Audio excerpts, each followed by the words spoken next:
Амрыг ирэх сонсогчдоо өнөөдрийн маань Cocktail and Crime подкаст нь маань тавтаа морилно.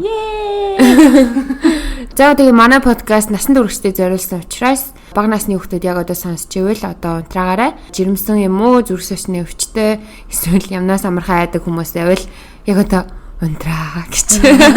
Яг юм ярих чи. Тэгээ сонсож болно л доо. Гэхдээ тэгээ дараа нь бит хоёрыг мухай юм сонсууллаа гэд байваа гэж. Тэрэлтэй ер нь бол амар хөнгөн ярьдаг.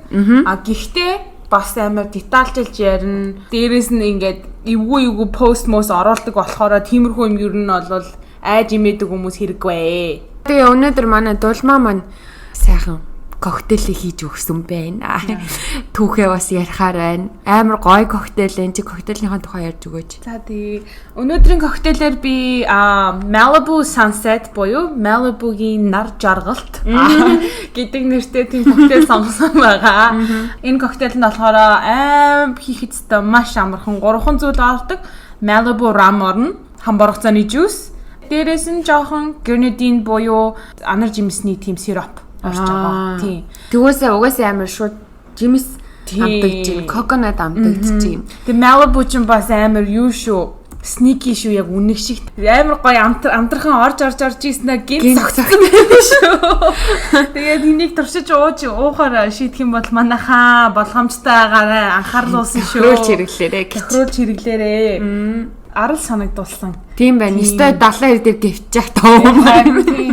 Тийм юм бодож одоо карантинд орсон хүмүүс чинь одоо тийм юм хийж чадахгүй юм чинь бодож мөрөөдөж л юм хийхээс өөр яах вэ тийм ээ? За тийм коктейл хийсэн байна. За хэнийг ярих гадал нууж хаагаад зүгээр амир байгаад байна. Австрали улсын Амстerdam гэдэг хотод болсон. Бас нэг ойлгоход нэг амир яг нэг адармаатай биш хэрнээ зүгээр ингээд сонссны дараа бүр яагаад арайчтэй гэж бодогдохоор тийм хэргийн тухай ярих гэж байгаа. За энэ хэргийн гол дүр бол Elizabeth Fritzl гэдэг охин байгаа. За тэр 1966 онд Австрали улсын Амстердам гэх жижигхэн хотод төрсэн байгаа. Тэгээ түүний гэр бүлийн тухай бас баг зэрэг дуртахад аав ээж нь Joseph Fritzl болон Rosemary Fritzl. Тэр хоёр хоорондоо суухт аав нь 21-тэй, ээж нь 17 настай байсан.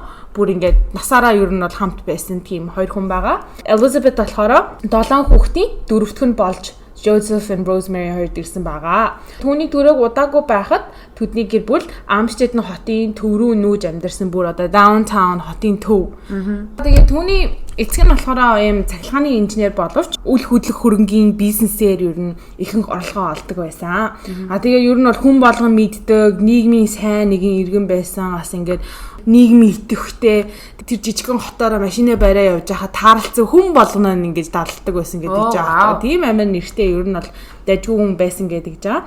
Гэхдээ гэртээ ирэхээрээ шал өөр хүн болдог байсан гэдэг. Эцэг нь одоо Joseph Fritzl гэдэг хүн байгаа. Гэртээ ирэхээрээ Joseph ингээд амар тийм маш захирангуй замтай.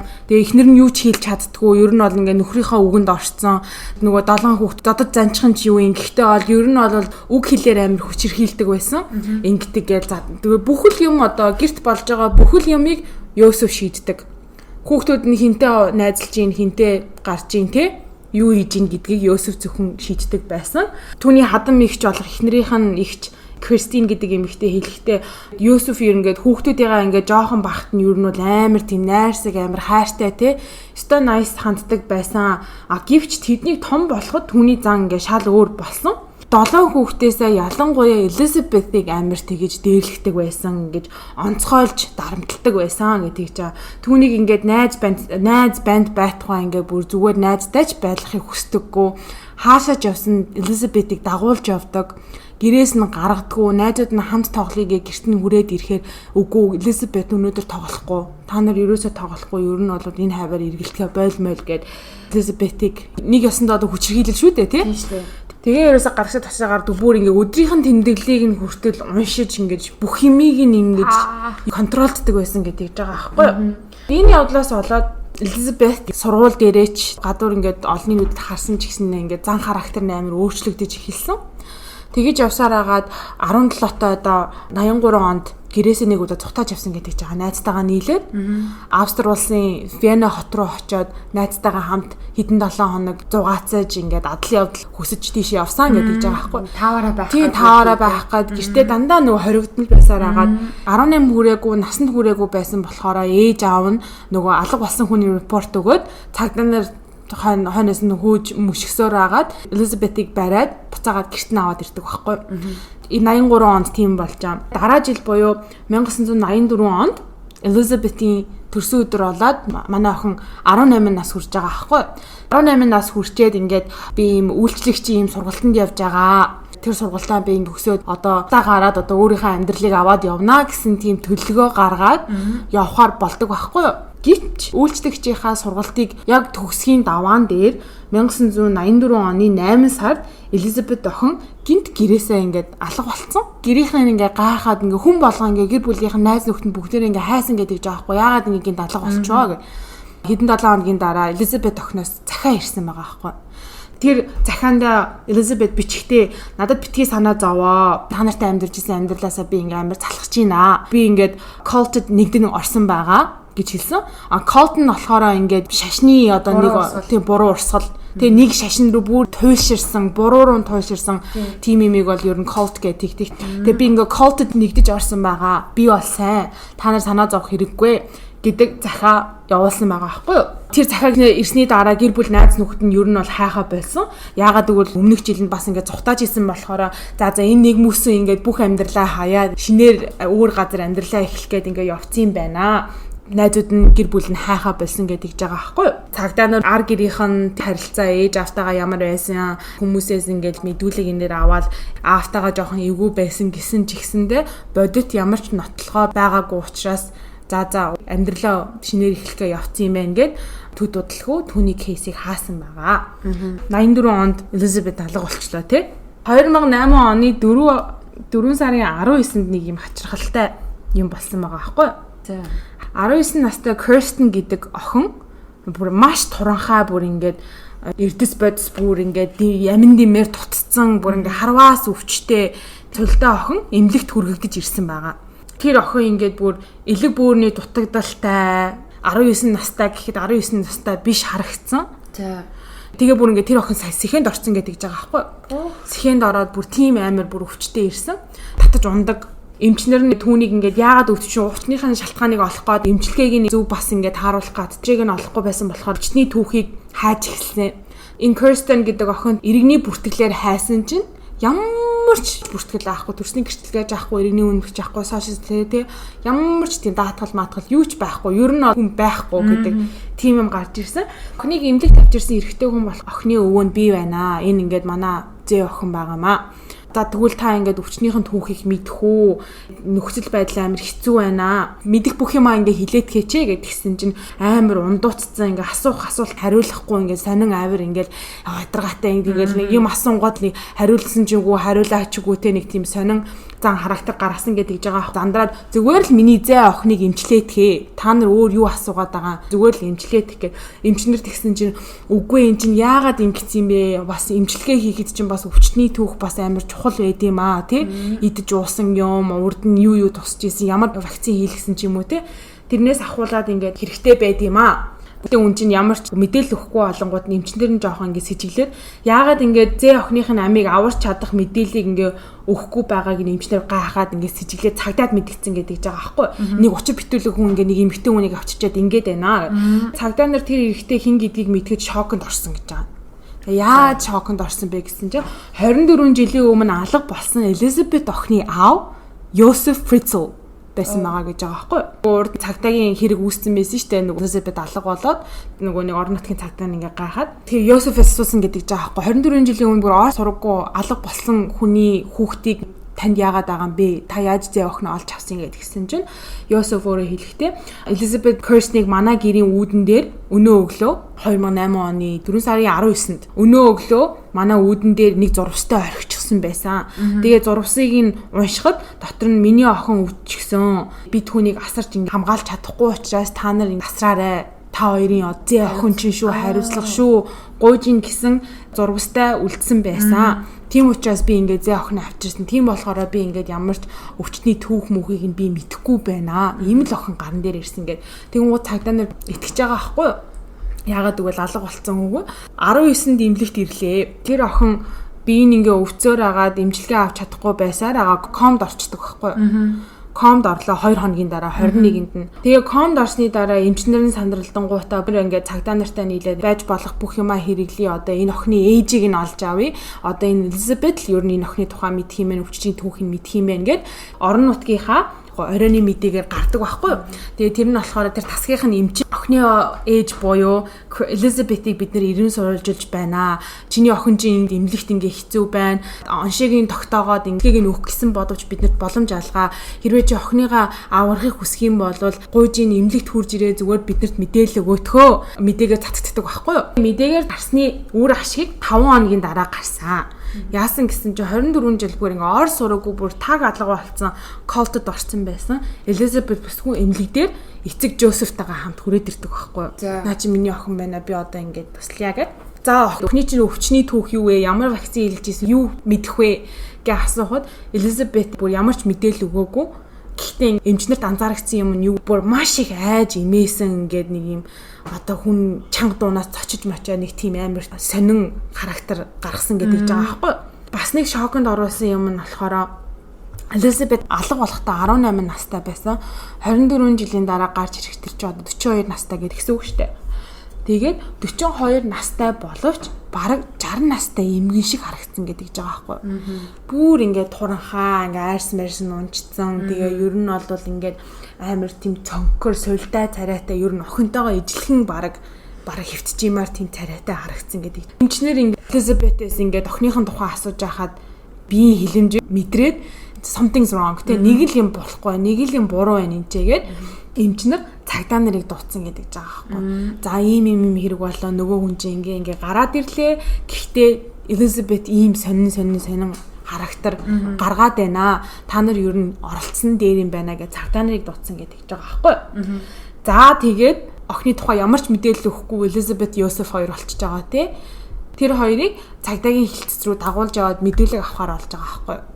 За ингээд хэргийн одоо бүр хамаг явцсан надаа гарч ирлэнд. Элизабетээс мэдүүлэг авахд тэр ихлээд бүр юу ч хэлээгүй. Бүх юмыг нь асуугаад ах чинь хэлэхгүй байхад нь мөрдөгчний бүр сүултээ ингээ харгаа арай. За одоо чи ингээд үннээ хэлэхгүй болвол Кирстнийг хууль бусаар хорж хүний ирэхэд халтсан гэдгээр чамайг шоронд хийн шүү гэд хальт ингээ сүрдүүлсэн гэдэг жаа байхгүй. 5 цаг гармын дараа Элизабет ингээд аргаа арай. За окей.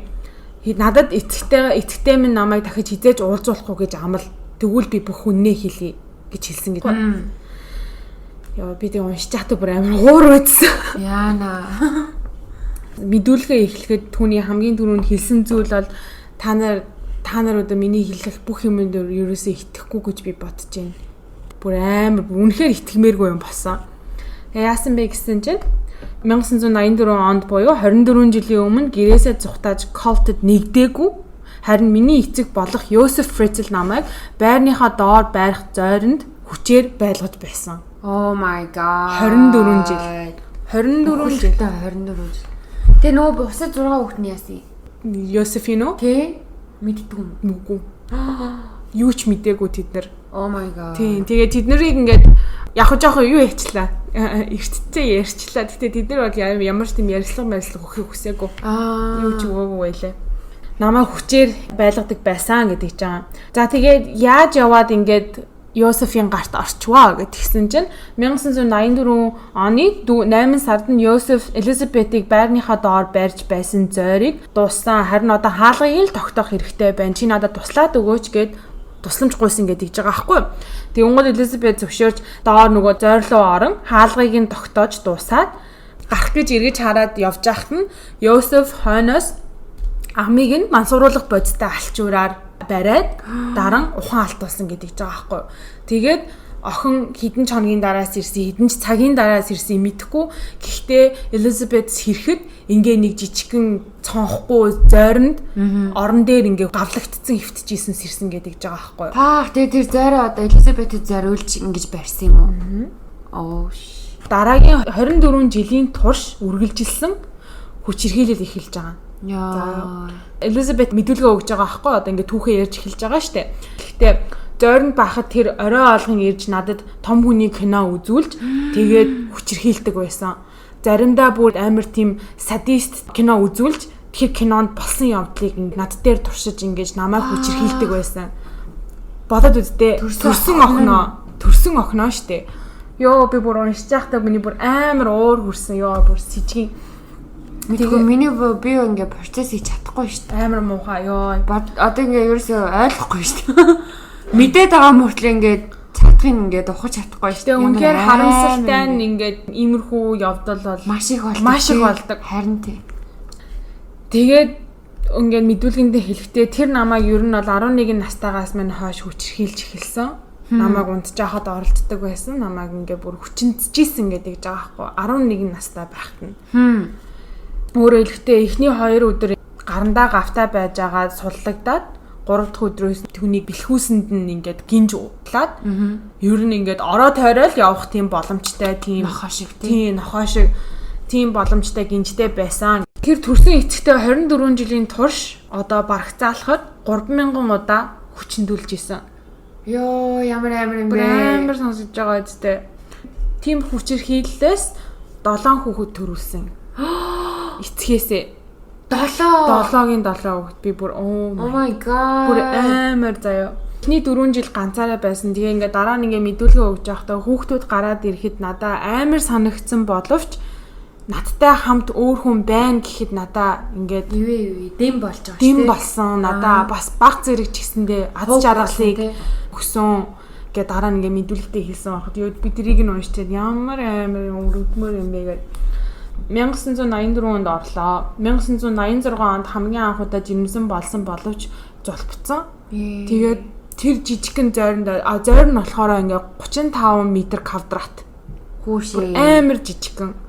Тэгээ өндөр нь болохоор 1.86 м байсан гэдэг ч аахгүй юу? Оо яа зүгээр л юу наа чин зүгээр 0 өрөө шиг юм биш. Гэхдээ харин 0 өрөө бүр амар агаад зтэй. Тийм одоо өрөөнд ингэж амьдардаг байсан. 24 жилийн турш амьдарсан. 86 онд хамгийн анх жирэмсэн болоод зулбахад ямар ч тийм эмнэлгийн тусламж авч чадаагүй. Өөрөө өөрийгөө ингэ тэнхрүүлсэн гэдэг жбайгаа аахгүй. Зурбат нь хүртэл Йосефч байгаагүй. Юу ч туслаагүй. 7 хүүхэд яаж гарсан бэ гэхээр 88 онд түүний хамгийн том охин нөгөө эмнэлэгт хүргэж ирсэн. Kirsten төрсөн.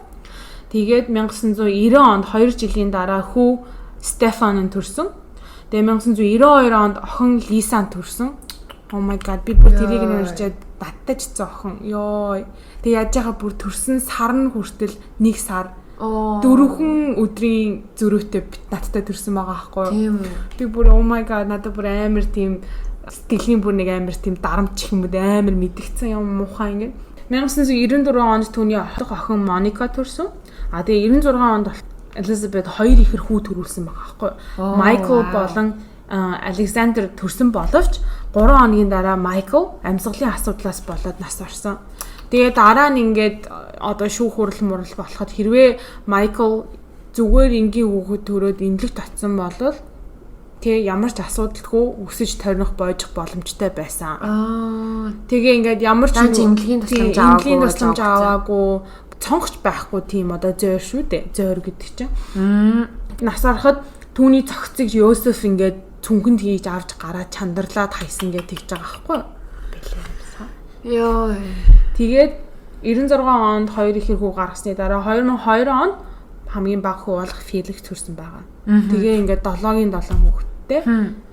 Elizabeth охин ингээд 7 хүүхэдтэй өөрөө бүх хүүхдүүдээ их барьж авсан. Яа одоо тэгхээс өөр яах вэ? Бүр одоо амар би бүр тэрийг бодоод ямар амар одоо тим юмыг ингээд хуулаад гарцсан гэхэд бүр ингээд ямар амар их итгэлийн хат вэ? Вау. Ямар сайндаа эмнэлэг дээр очиж шууд уйлж хайлаад хүнээс тусламж гуйгаагүй байхгүй тий. Харин тийм. Мэдүүлэг өгөө 5 бүхэлдэн 5 цагийн дараа гэж байна.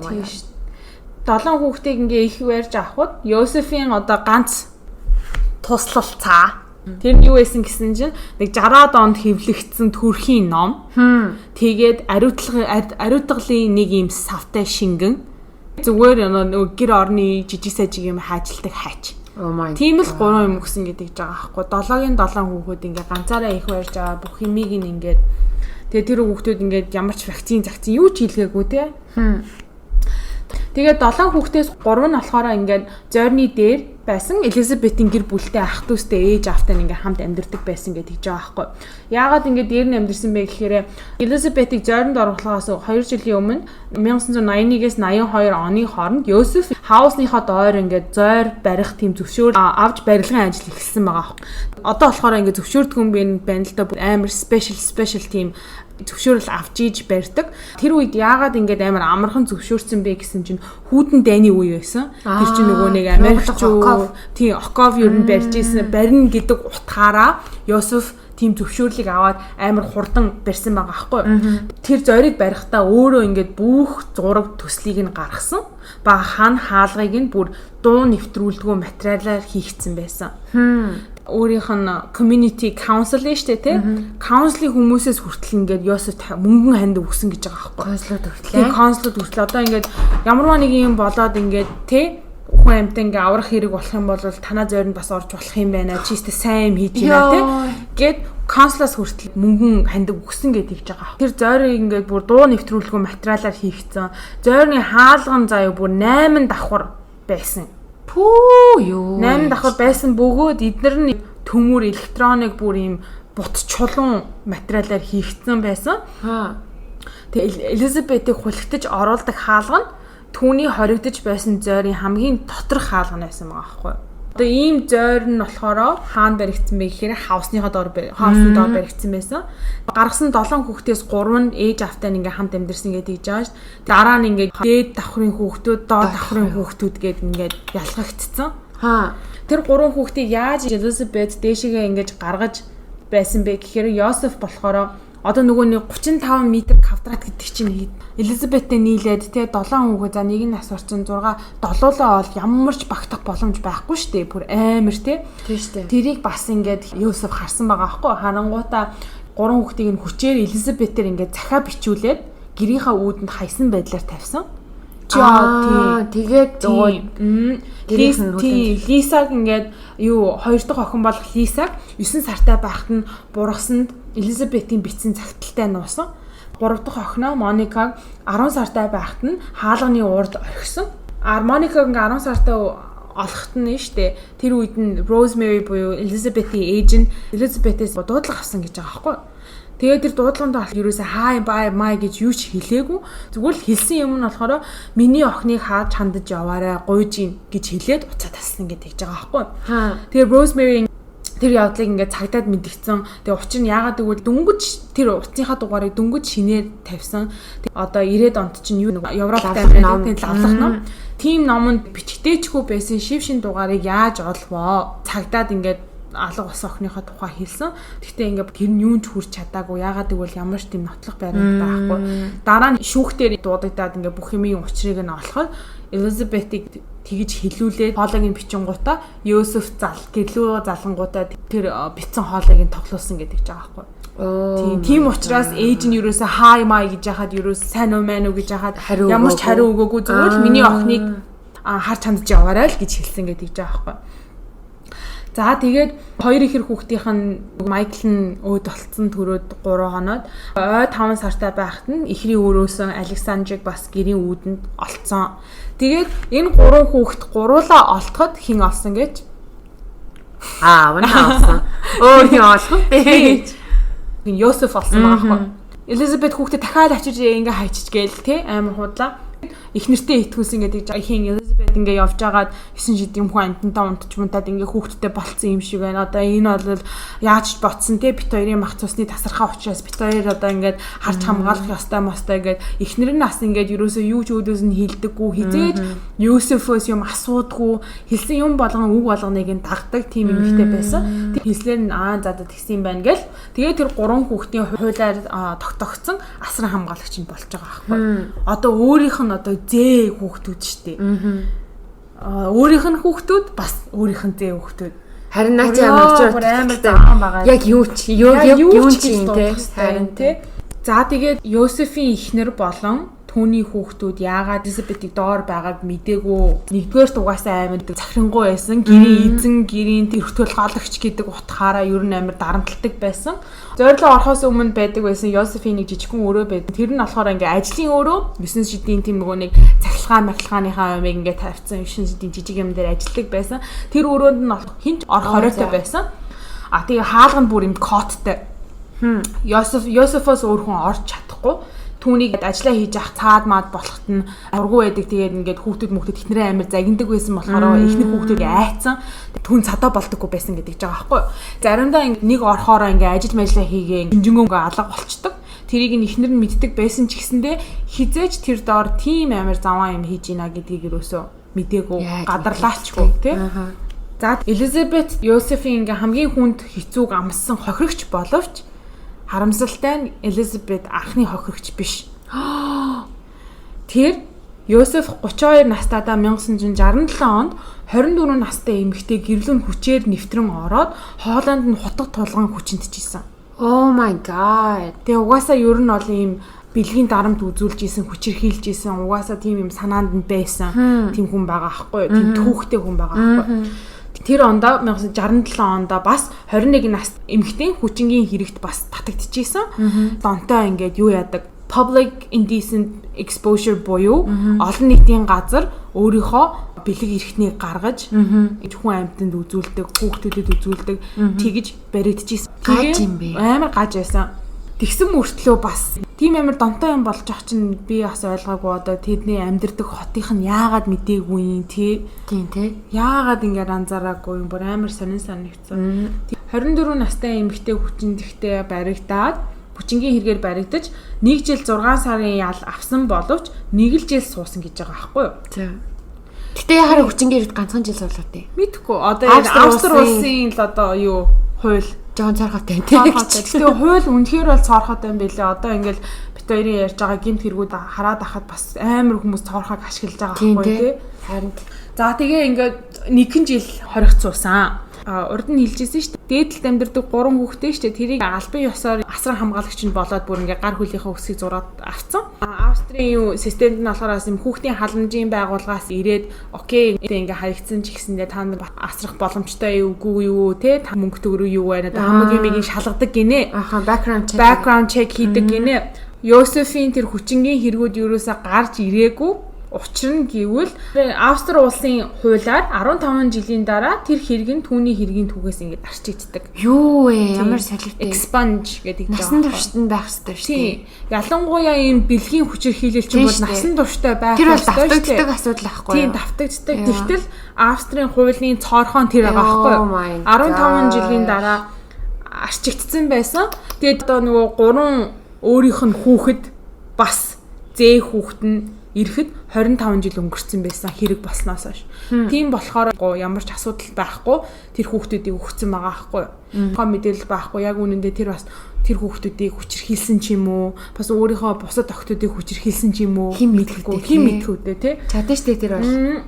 Миний бодлоор түүний гэмт хэргийн түүхийг ингээд мэдэж байсан бол нэгт зөвшөөрөөгүй тий, нэгт зөвшөөрөөгүй байсан бол хоёрт ингээд бас Elizabeth-ийн хэргийг бас илүү шалгах байсан болов. Тийм штэ тий. Хэлээ гэж бодсон. Ийм балер хэрэг болсон. 2009 оны 3 сарын 16-нд одоо энэ 11 жилийн өмнө шүү дээ. 11 жил гэдэг урт хугацаа гэхдээ бас саяхан шүү дээ ч одоо. Түүний шүүх хурал эхэлсэн байгаа. 3 хоногийн дараа иргэний төлөөлөл шийдвэрт хүрч 74 настай түүнийг насаараа хоригдох ял өгсөн. Болж. Тэгвэл нэг юм нь 15 жилийн дараа даван залдах боломжтой гэж хэлсэн. Австри улсын юу тийм байд юм уу хөлн? Тийм л юм байна. Харин Австри улсын Oh my god. Яагаад давсаад амьддаг Монгол хүн байна уу? Та нар нэг юм хэлээч. Шийдэж өгөөч. I know. Яа, ямар сони энэ гэхдээ. Тийм. Гэхдээ ингээ бас бодоод үзэхээр бас манай Монголчлын хууль бас яг манай Монголын хууль торхоо шүү дээ. Аха. Би л Америктэй л харьцуулаад уур ураад байна л да. Монголтой л ярих юм байхгүй шүү дээ. Харин бүр гахсан. За тэгээ бас нэг сонин юм хэл. Шүүх хурлын явцаж Йосеф өөрийгөө өмгөөлж иргэний төлөөлөлд наашт ингээд өөрийгөө өргөдүүлэх ч юм уу тийм маягаар хэлсэн юм нь бол би сонин хэвлэлийн хэлж байгаа шиг аратан биш ээ. Яагаад та нар намайг ингээ амар аратан гээд байгаа юм бэ? Би ингээд Elizabeth-ийг хүүхдүүдтэй ингээд доор нь байх чинь би 100 сараар би тэдэнд гацуур аваачиж өгдөг байсан шүү дээ. Яа, хуцчаа шүү гэж хэлж байгаа байхгүй юу? Би за тоглоод байгаа юм уу? Харин тийм хинээр юу яах амар уурсан юу? Би тэдэнд ном тоглоом өгдөг байсан. Би хэрэгтэй хэнийг дарамжлаад байгаа юм бэ? Харин тийм Elizabeth-д хүртэл би цэцэг аваачиж өгдөг байсан. Та нар тэрийг бодох хэрэгтэй. Би тийм араатан биш. Араатан хүн цэцэг аваачиж өгөх үү? No. Сэтгэл мэдрэлийн өвчтөе өөрөө дүүрсэн narcissistic, sociopath, psychopath тийм юм хийдэг байхгүй юу? Нөө чиний ярьж исэн жөөрийн шиг л гарна шүү дээ. Яа, ёстой. Яагаад чи Elizabeth-ийг ингээ хорих болсон бэ гэсэн чинь би Elizabeth-ийг хамгаалж байсан. Би хамгаалах гэж оролцсон. Тэгээ яагаад нөгөө санжин нөгөө Elizabeth-ийг гаргалдаггүй, оролдоггүй, найз залуутай байж дурггүй, хүн амьтантай нийлүүлгүйгээр би хэрвээ түүнийг ингэж хорж хамгаалаагүй бол бүр хамгаалаагүй гэж хэлсэн заа. Түүнийг хорж хамгаалаагүй бол тэр арх хар тамхинд орж амьдралаа алдах байсан. Би түүний амьдралыг харин аварсан.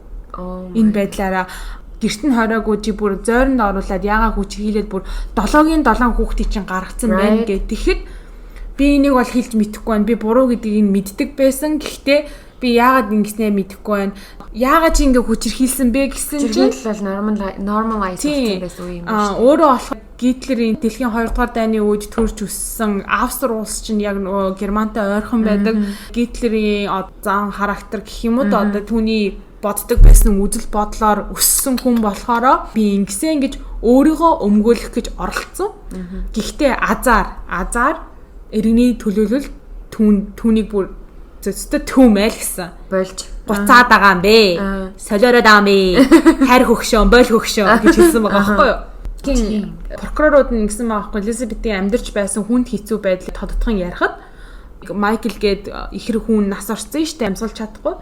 Йосефийн хэлсэн бас нэг балаа юм заяа.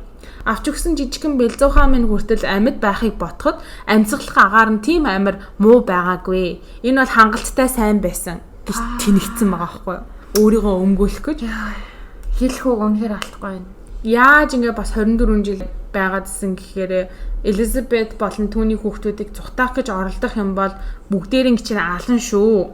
Энэ хаалга автомат системтэй ингээд хүрх юм бол тог цохино бас хүрсний чинь дараа ингээд автоматаар хортой хий гарч ирээ та нар бүгдээрээ энэ зойрондоо өвхөн шүү гэж ойлгодог байсан. Тийм тарих угаалт. Тэрүүгээр ингээд нөгөө Elizabeth болон хүүхдүүд итгэцэн айгаад итгэцэн.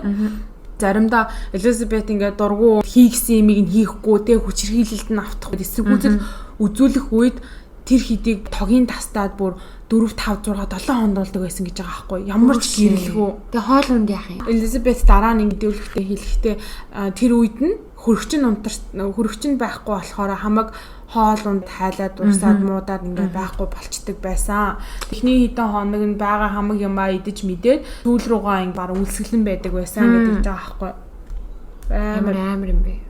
За ингээд шүүх хурал дээр бас өөрийнхөө өмөрч нэг хэлсэн юм нь болох ээжийнхаа тухай ярьсан байгаа байхгүй. Аав нь бага ахт нас орсон. Тэгээ ээж хороо Йосефийг ингээд ганцаар ингээд өсгсөн гэдэг байгаа байхгүй. Хамгийн анх шүүх хурал дээр за энэ хүн яагаад ийм хэрэг хийчвэ гэж хүмүүс чинь ингээд болох бүхэл асуултыг тавьж байж болох бүхэл байдлаас нь хардсан шүү дээ. Тэр үед эхлээд ингээ ар гэрийнхаа байдлын тухай асуугаад ээжийнхаа өстө маш сайн эмэгтэй байсан. Ингээ намайг ганцаараа өсгсөн ч гэсэндээ үнэхээр хийх юмаа хийсэн. Загнах үедээ загнах байсан. Тэр бол зөвхөн сайн эмэгтэй байсан гэж хэлж ийсэн. Гэтэл хэрэг өөрөөс нь холдоод ирэхтэн нэ штэ өөрөөгөө ингээд өрөвдүүлэх гэж ээжигээ муулж эхэлсэн гэж байгаа байхгүй. Юу хэлсэн бэ гэхээр түүний ээж Мария Fritzl гэдэг эмэгтэй байсан. Тэгээ Мария ингээ жоохон бахт намайг ингээ маш их зодож хүчирхийлдэг. Тэр болсон хүүхдийн хүчирхийлэн штэ зодох ч. Амар зоддог байсан. Нэг удаа бүр ээжтэй бүр амар зодуулаад ухаан алдаж унаад сэрэхтэй ингээд цус гарцсан цусандаа холилдсон хөвтчихсэн гэж ээжийнхаа тухай ярьж эхэлж байгаа хгүй Йосеф. Тэгээ Йосефийг ингээ жоохон бахт чи бол сатан. Чи бол муу хүн, чи бол сатаны үр сад. Би чамайг угаасаа чөтгөр гэдгийг чи мэдчихин зэдчихин. Тэр улмаасаа ингэж хүчирхийлж зоддог байсан гэж Йосеф дурдсан байгаа байхгүй. Жохон бахтан зодчихсэн нь том болоод өсвөр насныхан болоод ирэнгууд үг хэлээр амар дайралт хийж ингэж хүчирхийлдэг байсан ээж нь. Йосефийн хэлснээр тэр бол үнэн худлааг нь одоо мэдэхгүй шүү дээ. Йосефийн хэлснээр Тэгээд 1950 онд өөрөө house аваад Rosemary-тэй суугаад тусдаа гарсан ахгүй 21-тэй илүү 22-тай байхдаа. Тусдаа гараад ингээ гэр бүлтэйгээ амьдрахтаа ээжигээ хажуудаа авсан гэдэг гэж байгаа. За. Ээжигээ хажуугаа аваад ингээд байж байхдаа нөгөө баг бахтаа амсдаг байсан хүчирхийллийг багаар ээж рүүгээ өгч эхэлсэн. Окей. Ээжигээ дарангуулж ингээд дээрлэж эхэлсэн. Нэг өсөндөө бол ээжээсээ хариугаа авсан гэдэг гэж байгаа байхгүй баг бахтан дээрлэхтэн. Төд удалгүй гэрт нь ороод одоо 59 онд хамт нүүж ороод төд удалгүй ёс хуршүүдтэй хэлэхдээ өө манай ээж өнгөрцөн штэ саяхан өнгөрцөн гэж хэлсэн байгаа байхгүй гисэн боловч өөрөө дараа нь хэлсэн заяа. Ээжигээ дээврийнхээ өрөөнд нь цонхыг нь топигаар хаагаад хаалгыг нь гаднаас нь цоожил үхтэл нь хорьсон. Ямар амар юм бэ? Бүр хаусныхаа хамгийн дээдлийн өрөө нь ямар сони юм бэ? Тэг гэрийнх нь мэддэггүй юм уу? Харин тэгээ гэрийнхнийгаа бас амар дарангуулдаг юм хэлэх юм бол алан шүү гэдэг л ер нь дүрмтэй байсан юм шиг байгаа. Тэгээ гадуур гарахаараа нэг л сайхан нөгөө нэг ажиллаа хийдэг бизнесээ хийдэг. Нөгөө нэг үл хөдлөх хөрөнгөний бизнестэй байсан болохоор амар олон байр түрээслүүлдэг. Бас өөрийнх нь тэр амьдардаг байсан хаус нь болохоор бүр юм том хэд хэдэн айлын тийм амьдрах боломжтой апартмент комплекс амар том гэрт амьдардаг байсан. Тэгээд нөгөө хуршүүд байсан гэдэг жаахгүй. Тэгээ өөрөө болохоор лендлорд нь тийм байсан байгаа. Тэгээ ингээд ээж нь болохоор яг officially нөгөө үхлийн сертификат нь шүү дээ. Тэрэн дээр болохоор 1980 онд нас барсан. Гэхдээ би ээжигээ 20-од жил тэнцээ хорьсон гэж байгаа байхгүй.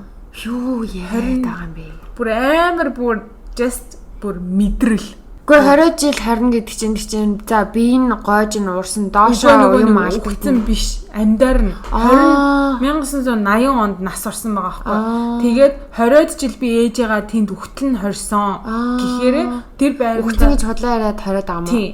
Цонхыг нь дотроос нь тав битцсэн. Гаднаа ингээд торон хаалгын төвжээ торон юм суулгацсан байсан гэж байгаа байхгүй. Гарч орж чадахгүй тэгээ хоололдог байсан. Тэр өрөөндөө сууж исэн. Яа бүр ганц өрөөнд 20 жил байна гэж боддоо. Ганцаарсан бах уу тэр юм ээ өөрхийдөө. Бүр амар. Яа тийм амар хэрэг болсон байна. Ийм бүр сэтгэл мэдрэлийн гаж өвчтэй. Бүр ёо хүн биш араатан. Чүүх хуралд болсны дараа Elizabeth болон түүний хүүхдүүд маш гүнзгий бүр юм сэтгэл мэдрэлийн эмчилгээнд явсан. Ойлгомжтой. Яагаад гэвэл доор хамт байсан 3 хүүхэнд Kirsten, Stephen, Felix болохоор дөнгөж 6 настай байсан. Тэр 3 хизээж нар харж байгаагүй. Хизээж цэвэр агаар амьсгалж байгаагүй. Elizabeth өөрөө 24 жил нар хараагүй. Өөрөө хэлэхдээ би хизээ хамгийн анх 24 жилийн дараа нар харсан бэ гэхээр эмнэлгэрээ 2008 оны 4 сарын 19-нд Kirsten охиныг нь авчирсан шүү дээ эмнэлэг дээр Йосеф.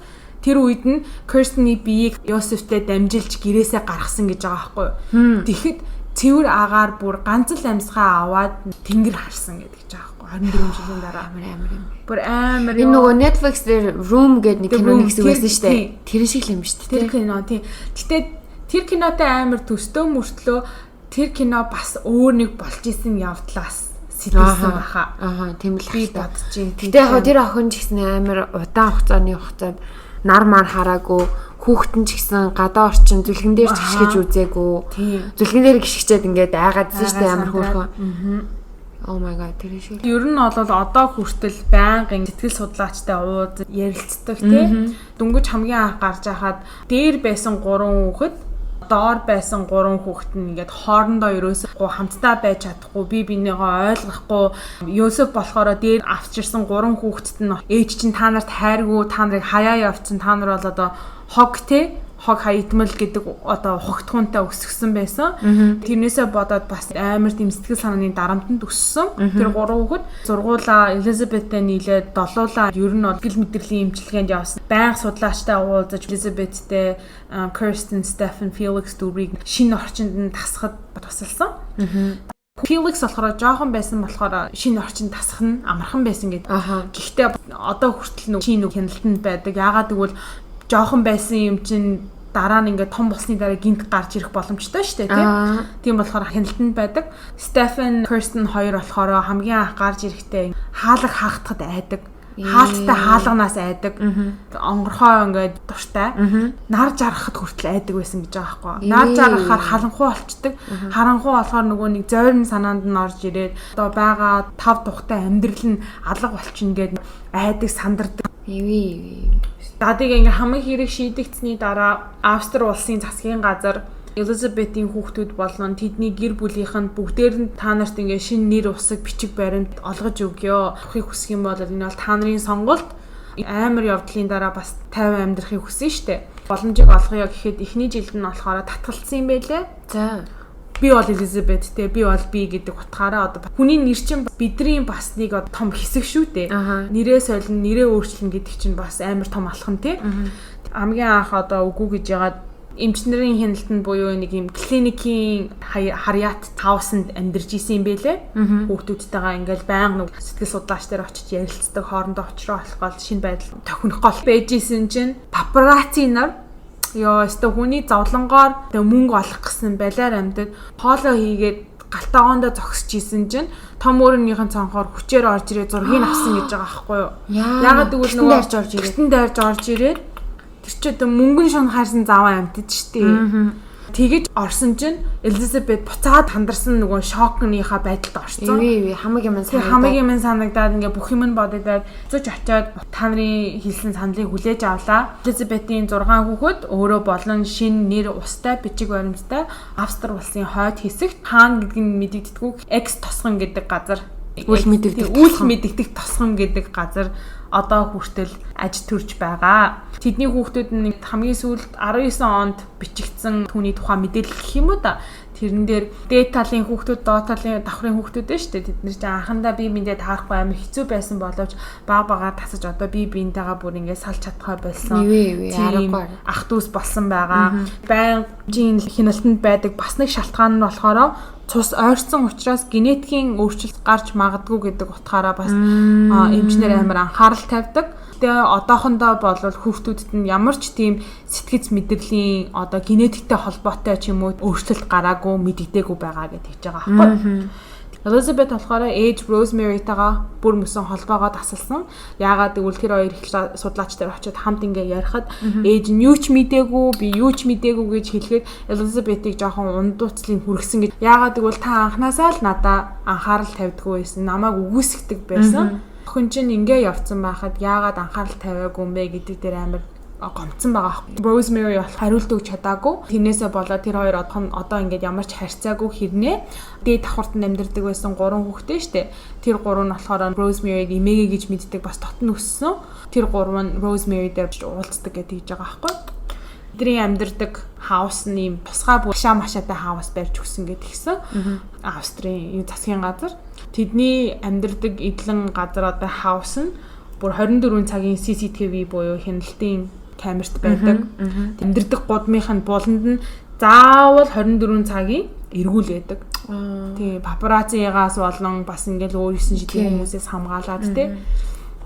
Тэрийг одоо уус тавьж өгсөн л. Тий, уус тавьж өгсөн. Тэгээ одоо хүртэл тэдний шинэ нэр усыг амар хамгаалдаг, хинч мэдэхгүй. Тэдний зураг хөрөгч юу байдаггүй. Сайн биш. Elizabeth-ийн зургийг харах юм бол Instagram дээр тавьчин тэрнээр ингээд ганцхан зураг байдаг. Тэр нь болохоор 16 наснда авахулж исэн зураг нь л байдаг. Тэрнээс ш ерөөсөө шин зураг ерөөсөө байхгүй. Яг үнэндээ хайх юм бол бас хаа нэгэн газар байгаа байх. Гэхдээ өөр нэрний доор. Тийм л хизээч энэ хүүхэн энэ эмгтэй гэж мэдтгэхээргүй байгаа. За нэг юм түүх байна. Амар юм аа. Уншихтаа хэдэн ч удаа уурлаж компьютер хаав. Хэдэн ч удаа энэ Йосефийг хараа. Хэдэн ч удаа ёо бүр төрсөн охноо гэж отохоор л миний бүр ингээд би тэгтээ бас бодоод ахын энэ Йосефи хэлсэнчлэн одоо ээж нь үнэхээр тэгэж дарамтлагдаг байсан болоогүй юу? Тэр бол бас маш том фактор шүү дээ. Одоо хоёлынгийн хэрэг болгон дээр гардаг те жоохон бахтай юм дарамтанд учирж исэн хүмүүс том болоод юм гаж болчдөг шүү дээ. Ээж нь үнэхээр тэгдэг байсан болоод ээжээс өвшөө авсан болоо үгүй болоо. Хэрвээ тэгсэн байвал би бас ээж нь буруу те. Би бол яг 100-ны бол би бол 80% нь үнэн байх гэж би бодож байна. Яагаад гэвэл чихийлэгч гинт гарч ирдэггүй байхгүй юу? Заавал нэг юм байдаг тий. Уул нь нэг бол техник имплээдэг, нэг бол бага насны дарамт байдаг, нэг бол ар гэрийн нэг тийм юм байдаг штэ. Чихийлэгч бол хизээж гинт гарч ирдэггүй. Энэ бол ямар Хүүхд ч угаасаа л яг цав цагаан цаас төрдөг шүү дээ. Тэгээ урд нь хүртэл миний ярьж исэн гейси дээр хүртэл тий амар нийгэмд итгэвтэй сайн хүн байсан боловч яагаад тийм болсон гэсэн чинь аав нь зодтдаг байсан тий аав нь дэвлэгдэг байсан. Тэгэхээр одоо хүүхд одоо юу гэдэг манай подкастыг бол бит хоёрын харсан статистикаар бол ихэвчлэн эмэгтэй хүмүүс сонсд юм бэлээ. Охтуудаа хэрвээ хүүхдтэй болвол хэрвээ нөхөртэй нь одоо ямар нэгэн байдлаар хүүхдийг чинь дээлгээд байдаг бол зөрөгтэй байж өгөөч гэж жоохон одоо юу гэдэг мэдгүй штэ одоо бид тэрийг ямар хүмүүс сонсож сууж байгаа мэдгүй тийм үү. Тэгэхээр одоо юу гэдэг хэрвээ ямарваа нэг тийм шинж тэмдэг гарч ирээд нөхөрчин жоохон дарангуулад ч юм уу хүүхдтэй ч юм уу тий үг яриагаар байдаг ч үү одоо биеэр ч байдаг үү тий жоохон дарамтлагдаг болвол анхаараарай хүүхдтэйгээ сайн тулж ажиллаарай. Нэр мэдгүй штэ хаана юу болж байдгийг. Үнэхээр мэдгүй.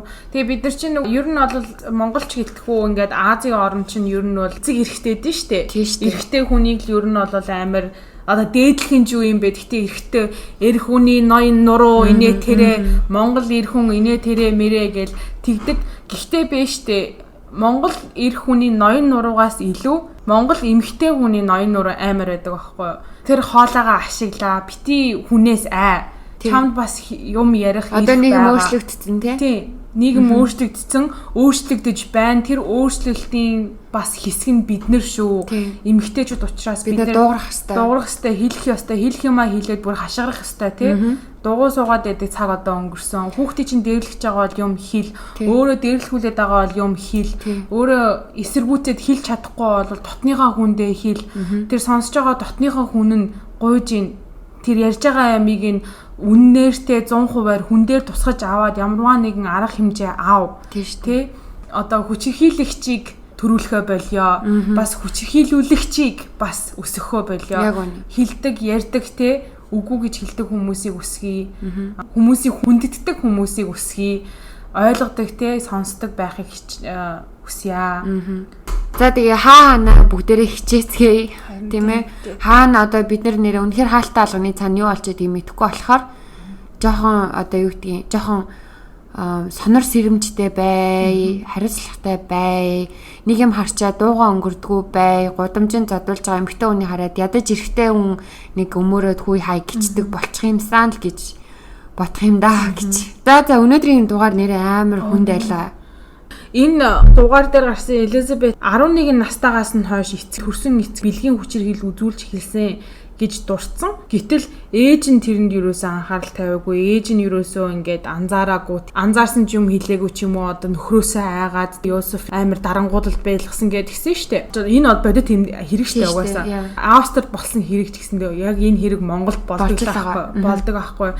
Бид нар байнга мэдээгээр үзэж байгаа, сонсож байгаа тийм Монголд юу болж ийн насанд хүрээгүй охтууд, жоохон хүүхдүүд хойд эцэгтэй төрсөн эцэгт бүчиндүүлсэн, алуулсан ингээд амар ийм харамсалтай хэрэгүүд зөндөө болж байна. Тийм болохоор хүүхдүүдтэй анхаарал ялангуяа өсвөр насныхаа хүүхдүүдэд анхаарал тавья. Эхнийхэн дурдсан шиг ингээд хүчирхийлэгчийн өөдөөс юм хэлж сурцгаая тий. Тэгээ хүүхд чинь юм хэлэхэд итгэхгүй бити байгаарай. Тийм штэ. Яагаад гэвэл үнэхээр таныг гээд чамааг гээд зорж хурж ирээд ярьж байхад нь худлаа яриадэ ч юм уу юу яриа солиороод байгаа тийм юм юу гэж байдیں۔ Тэг хизээж битгий хүлээж аваарай. Түүнийг сонсоорой. Өөрийнхөө дотор байгаа мөрдөн байцаагчийг сэрээгээд яг үнэ мөрдөж мөшгөж үзээрэй, учрыг нь олоорой. Нууцаар жижиг сажиг нүхээр сонсож байгаа хүүхдүүд байх юм бол ийм юм тохиолдсон бол дотныхоо хүнд хэлээрээ. Том хүмүүст айж ичихгүй ярих ёстой шүү. Тийм нөхцөлийг бүгдээрээ бүрдүүлье. Ярих боломжийг сонсох боломжийг бүрдүүлцгээе. Тийм мессеж энэ дугаараараа өгмөөрэй. Шүүмжлэхгүй сонсож сурцгаая, ойлгоцгоё. Үнэхээр юмны учрыг нь олоорой. Зүгээр за гэд өнгөрөх юм биш шүү. Энэ бол үнэхээр 100% яг боддоор энэ хэрэг 80 онд болоод 8 онд илэрсэн ч гэсэндээ 2020 онд бидний амьдралд яг болж байгаа хэрэг шүү. Болоод өнгөрсөн хэрэг биш. Яг одоо болж байгаа хэрэг шүү. Тийм болохоор сэрэмжтэй байцгаая. За тэгээд одоо битүүрийг зөндөл олон анализ хийж зөндөл юм ярьлаа. Энэ хүртэл сонссон хүн байвал үнэхээр их баярлалаа. Тэгээд хэдүүлээ те бөөнөрөө нийлж байгаа сайхан нийгмийг бүтээхийг хичээцгээе. Одоо угаасаа л бүхэн бид залуу хүмүүсийн гарт байгаа. Тэгэхээр бид нэр өөрсдөө хичээх ёстой шүү. За баярлалаа. Дулмаа минь ямар амар юм ярьч юу. Зөндөөл зэдв хүндөгдөглөө энд гэдэг айгүй амар юм байна. Энд ихтэй бол энэ удаад зөвхөн хүндөгдөөд өнгөрөх сэдв биш. Яваандаа хүндөгдөх сэдв. Яагаад гэвэл энэ бол бодит амьдрал учраас. Сонсогчдаа үнэхээр их баярлалаа. Нуршсан бол уучлаарай. Subscribe, Instagram, like, share, follow. Нэрэ тоглоомжгүй бит хоёрын подкастыг хүмүүс түгээгээрээ бит хоёр бас ингээд хүмүүс коктейлний тухай заангаа хажуугаар нь бодит хэргийн тухай яриа зөвхөн ингээд хэргийн цуснууж юм уу муухай юмыг нь ярихаараа биш зөвхөн бас ингээд хүмүүс нэг мессеж өгье гэсэн бодолт одоо сонирхолтой ирмэлзэлтэй шүү. Шеэрлээрээ, лайк хийгээрээ, subscribe хийгээрээ. Бас нэг юм санаанд орчлоо. Нөгөө бит хоёрын сэтгэл дор нэг охин бичсээс дугаар болгоноор нэг мессеж хүргүүжээвэл гоё юм шүү гэж бичсэн байсан. Тэгээ яг бит хоёр бодохдоо одоо энэ бүхнийг ярихад нэг зүй тогтол гарч ирдэг байхгүй юу? Одоо ингээд сонсоод тахад үнэхээр зүй тогтол гараад ирдэ. Яг ямар хүмүүс ийм байгаад байна? Ямар учраас ингээд байна тэгээд байна те. Тэр болгоны зүгээр сонсож байгаа хүн болго ухаантай. Ялангуяа манай монголчууд ч ухаантай штэ. Ойлгочих байхад энийг бит хоёр нэг тэгэл амар хилээд ах шаардлага байх гэж болсны үндсэн дээр нь хилдэггүй байхгүй юу? Үнэхээр тгийж хилээсэ гэж хүсэж байгаа бол одоо энэ мэтчил ингээд ярьжээ. Тэгээ. Окей. За тэгээд ийм байна. Энэ хүртэл сонсон байвал нэрээ үнэхээр баярлалаа. You the MVP. MVP, you the GOAT. За тэгээд дараагийнхаа дугаараар уулзцаая баяртай.